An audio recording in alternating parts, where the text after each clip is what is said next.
Hi friends, இன்றைக்கி நான் mutton குழம்பு ப்ளஸ் கோலா உருண்டை செய்ய போகிறேன். அதுக்காக 1/2 கிலோ கறியில் நான் எலும்பெல்லாம் போட்டு குக்கரில் போட்டு குழம்புக்காக அவிச்சிக்கிறேன். விசில் வரட்டும், வேகட்டும். நான் கொஞ்சம் கறி எடுத்து கோலா உருண்டை செய்ய போகிறேன். அதுக்கு உடச்சக்கல்ல பொடி பண்ணி வச்சுருக்கேன், பவுட்ராட்டம். அதை எடுத்து தனியாக வச்சுக்க போகிறேன். குக்கரில் விசில் வந்துடுச்சு நல்லா கறி. இதுக்குள்ளே வெங்காயம் தக்காளி எல்லாத்தையும் அரிஞ்சிட்டு வந்துடலாம். அரிஞ்சு வச்சுட்டேன் நான். வெங்காயம் தக்காளி இஞ்சி பூண்டு இதுக்கு மசாலாவுக்கு ரெடி பண்ணிக்கலாம். சோம்பு கிராம்பு பட்டை ஏலக்காய் இதெல்லாம் போட்டு ஒரு சுற்றிக்கலாம். சுற்றிக்கிட்டு பூண்டு இஞ்சி பச்சை மிளகா இதெல்லாம் போட்டு ஒரு சுற்றிக்கலாம். மசாலா அது கோலா உருண்டைக்காக நல்லா கரகரன்னு இருந்தால் கூட பரவாயில்ல, நல்ல வாசனையாக இருக்கும்.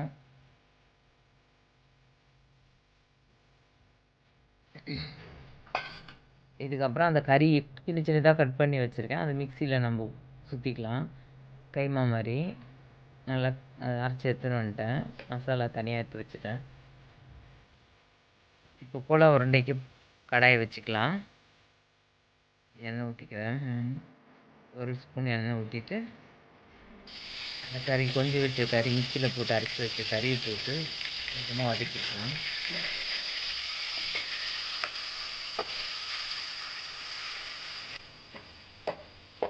அடி பிடிக்காமல் வதக்கிக்கலாம். கொஞ்சம் அதிலே தண்ணி கொஞ்சம் கொஞ்சமாக திறக்கும். மஞ்சத்தூள் 1/4 ஸ்பூன் போட்டுக்கிறேன்.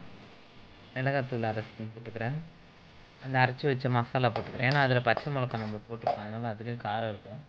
சால்ட்டு கொஞ்சம் போட்டுக்கிறேன், அதுக்கு தேவையான சால்ட்டு போட்டு நல்லா கொஞ்சம் நேரம் நல்லா தண்ணி கொண்டு வரணும் வதக்கிட்டோம். கொஞ்ச நேரத்துலேயே வெந்துடும். ஆனால் ஒரு 5 நிமிஷம் வதக்கலாம் போதும். ஏன்னா நம்ம மறுபடியும் எண்ணெயில் போட்டு அதை வேக வைக்க போகிறோம். அடுப்பு ஆஃப் பண்ணிக்கலாம். நான் இப்போ அந்த கறி குழம்புக்காக வெளியே அடுப்பில் வச்சு செய்ய போகிறேன். எனக்கு ரொம்ப பிடிக்கும் சட்டியில் அடுப்பில் வச்சு செய்யும் போது.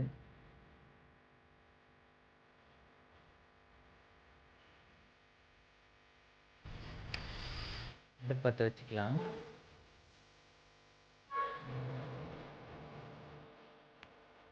வெளியே காத்தோட்டமும் செய்யலாம். தட்டி வச்சுக்கலாம்.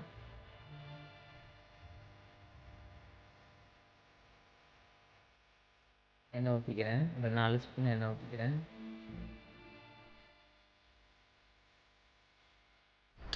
பட்டை லவங்கம் ஏலக்காய் இதெல்லாம் எடுத்து வச்சுக்கலாம். பாசி இதெல்லாம் போட்டுறேன். நல்லா கறி நல்லா வெந்துருச்சு, பஞ்சு மாதிரி. குக்கரில் வச்சு எடுத்து வந்து ரெடியாக வச்சு இஞ்சி பூண்டு அரைச்சி வச்சுட்டேன். கடுகு போட்டுக்கலாம். கொஞ்சம்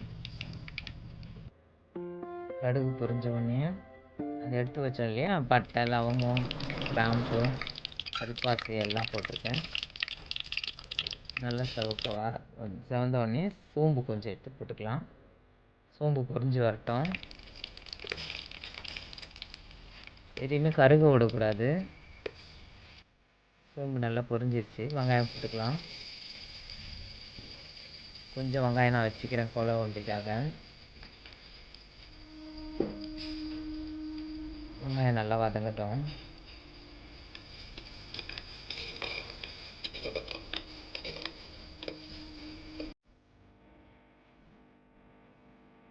அதுக்குள்ளே நம்ம போய் கோலா உருண்டையை ரெடி பண்ணி ஆறிடுச்சு. நம்ம வதக்கி வச்சதெல்லாம் வெங்காயம் வதங்கிறதுக்குள்ளே நான் இந்த கோலா உருண்டைக்கு வதக்கி வச்சேன் இல்லையா, அதை நான் மிக்சியில் போட்டு ஒரு சுற்றிக்கிறேன். கொஞ்சம் வெங்காயமும் கொத்தமல்லியும் போட்டு கொஞ்சம் குறைன்னு அரைச்சிக்கிறேன். அதை இதுக்கு வெங்காயம் வதங்கிடுச்சு. இதுக்குள்ளே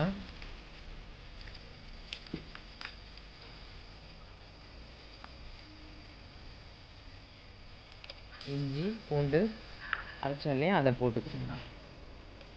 ஒரு 2 ஸ்பூன் இருக்கும், அவ்வளோக்கு நான் கையிலேயே போடுறேன். நல்லா வதக்கிக்கிறோம், அடி பிடிக்காமல் விடாமல் வதக்கணும். நல்லா வதக்கும் போதே நல்லா வாசமாக இருக்குது.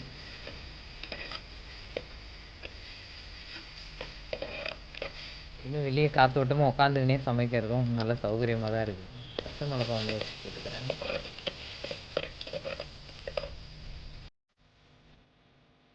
தக்காளி போட்டுப்போம்.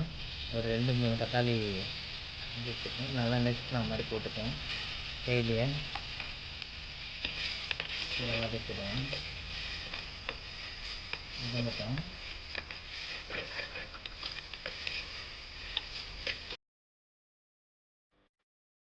இதுக்குள்ளே அந்த வெங்காயம் கொத்தமல்லி போட்டு அரைச்சி வச்சுருந்தேன் பொடி குறுக்குறுன்னு அரைச்சி அதில் போட்டு பிசைஞ்சிக்கலாம். கோலா உருண்டைக்கு வதக்கி வச்சுருந்தோம் இல்லையா, அதில் கொஞ்சமாக பொட்டுக்கடலை, ஏன்னா இந்த கொஞ்சம் ஈரத்தை இழுத்துக்கிறதுக்காக பொட்டுக்கடலை மாவு அரைச்சி வச்சுருந்தோம். அதை போட்டு நல்லா பிசைஞ்சிப்போம் உண்டை பிடிக்கிற அளவுக்கு. இதுக்குள்ளே தக்காளி வெங்காயம் தக்காளி நல்லா வதங்கிடுச்சு. மஞ்சத்தூள், மிளகாத்தூள், தனியாத்தூள், வீட்டு மிளகாத்தூள் தான் நான் போடுறேன். நான் அரைச்சி வச்சுருக்கேன். இந்த கறி அவிச்சு வச்சுருந்தேன் இல்லையா, அந்த தண்ணியும் கறியும் சேர்த்து ஊற்றிக்கிறேன். அப்படியே கறியெல்லாம் நல்லா பஞ்சு மாதிரி வந்துருக்கு. கறியும் நல்லா இருக்கு. கொதிக்கட்டும், அவ்வளோதான். தேவைன்னா இன்னும் கொஞ்சம் தண்ணி ஊற்றிக்கலாம், இல்லை தண்ணி கூட கம்மியாக கூட வச்சுக்கலாம். திக்காக வேணும்னா, நான் இன்றைக்கி இட்லிக்கு செய்கிறதால கொஞ்சம் தண்ணியாகவே வச்சுக்கிறேன். உப்பு போட்டுக்கலாம், தேவையான அளவு உப்பு. நான் கல் உப்பு போடுறேன். நல்லா கொதிக்கிட்டு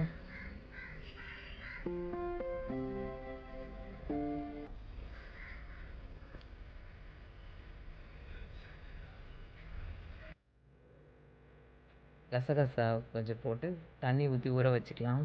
நீங்கள் ஃபஸ்ட்டே கூட ஊற வச்சுக்கலாம். நான் இப்போ தான் கொஞ்சம் ஊற்றுறேன். தண்ணி ஊற்றி கொஞ்சம் நேரம் ஊறட்டும். தேங்காய் ஊற்றி ஒரு அரை மூடி திருவி வச்சுக்கலாம். தேங்காய் அரைச்சி ஊற்ற போகிறேன் கறி குழம்புல. கசகசா, தேங்காய், முந்திரி எல்லாம் போட்டு அரைச்சி ஊற்றினோம்னா டிஃபனுக்கு நல்லாயிருக்கும். தேங்காவை துருவி வச்சுட்டேன் நான். தேங்காய் போட்டு இந்த கசகசா ஊற வச்சுருந்தேன் இல்லையா, அதை போட்டு முந்திரி ஒரு 2 முந்திரி போட்டு அரைச்சி போகிறேன். இட்லியும் சுடு சுடு வேகுது, வெந்துருச்சு. கறி குழம்பு நல்லா கொதிக்குது. நான் அரைச்சிட்டேன். தேங்காய், கசகசா, முந்திரி எல்லாம் போட்டு நல்லா கொதிக்கட்டும். கறி வெந்துருச்சு நல்லா. கறிலையும் நல்லா காரம் ஊறிடுச்சு. தேங்காய் ஊற்ற போகிறேன். தேங்காய் கசகசாலாம் வச்சுருந்தேன், அதை ஊற்றலாம்.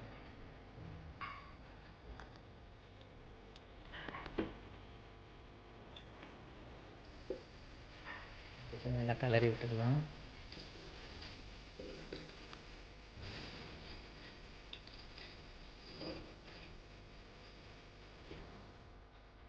சரியாக இருக்கான்னு பார்த்துக்கலாம். மிளகுத்தூள் கொஞ்சம் போட்டுக்கலாம், கொத்தமல்லி போட்டு குழம்பு சூப்பராக ரெடி ஆயிடுச்சு. சாப்பிட்டுலாம் நல்லா வந்துருக்கு, நல்லா ஊறி இருக்கு காரம்.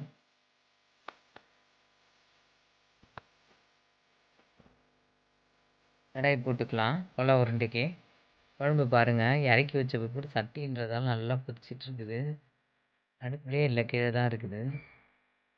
எண்ணெய் ஊற்றிக்கலாம் கோலா உருண்டை பொரிக்கிறதுக்கு. நல்லா உருண்டை பிடிச்சிக்கலாம். நம்ம இஷ்டத்துக்கு நம்ம சைஸு என்ன சைஸ் வேணுமோ பிடிச்சிக்கலாம்.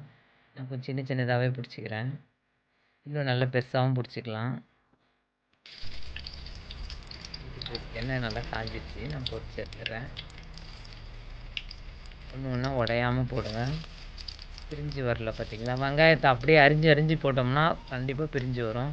அதனால தான் மிக்சியில் ஒரு சுற்றி ஊற்றிட்டேன்.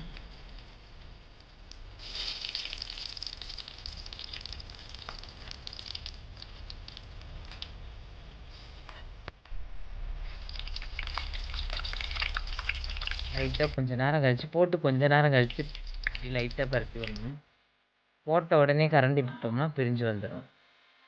நல்லா ப்ளூ சொன்ன மாதிரி வந்துச்சு.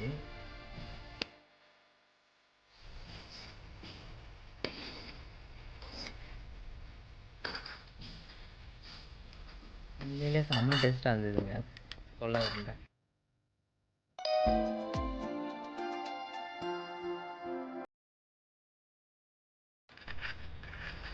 அவ்வளோதான், அடுப்பு வேலை முடிஞ்சிடுச்சு. அடுப்பில் ஒன்று சமைச்சோம்னா ஒரு நல்ல பெனிஃபிட் ஒன்றுனாக்கா, நம்ம சாம்பிராணி போட்டுக்கலாம்.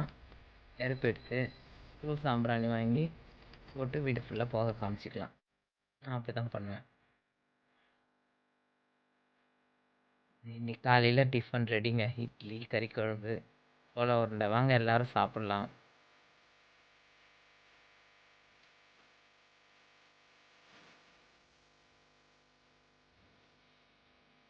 கூட இட்லி சாஃப்டாக இருக்குது. கறி குழம்பு செம்ம டேஸ்ட்டாக இருக்குது. கோலா உருண்டை. இதுதான் எங்களோட காலை டிஃபன்.